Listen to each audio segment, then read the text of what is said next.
சிவலிங்கங்கள் எத்தனையோ வகைப்படும். உலகத்தில் எத்தனையோ வகையான சிவலிங்கங்கள்லாம் இருக்குது. ஆனால் அந்த எல்லா சிவலிங்கங்களை விட செஞ்ச பாவத்தை போக்குறதுக்கும் கர்ம வினைகளை போக்குறதுக்கும் பிரத்யேகமான சிவலிங்கம் எதுன்னு பார்த்தா அது காசி விஸ்வநாதராக இருக்கக்கூடிய சிவலிங்கம் தான்.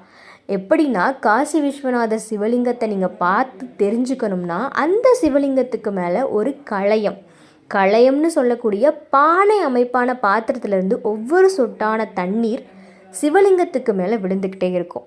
இந்த சிவலிங்கம் தான் காசி விஸ்வநாதர் சிவலிங்கம்னு சொல்லுவாங்க. சிவன் அபிஷேக பிரியர் இல்லையா? அதனால காசி விஸ்வநாதர் சிவலிங்கத்தை பொறுத்த வரைக்கும் சிவலிங்கத்துக்கு மேலே இருந்து ஒவ்வொரு சொட்டு தண்ணியாக விழுந்துக்கிட்டே இருக்கும். அது அவருக்கு ரொம்பவே பிடிக்குமா, அதனால தான் அப்படி வச்சுருக்காங்களாம். இப்போ நீங்கள் பார்த்துட்ருக்கிற சிவலிங்கமும் அந்த மாதிரியான ஒரு சிவலிங்கம் தான். இந்த மாதிரியான சிவலிங்கத்தோட ஆரத்தி தரிசனம் பார்க்குறது ரொம்பவே அதிசயமானது மட்டும் இல்லைங்க, ரொம்பவே புண்ணியமானது.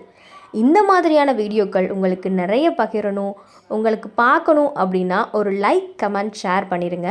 நெக்ஸ்ட் இந்த மாதிரியான ஆன்மீக வீடியோக்களை நாங்கள் தொடர்ச்சியாக உங்களுக்கு கொடுத்துக்கிட்டே இருப்போம்.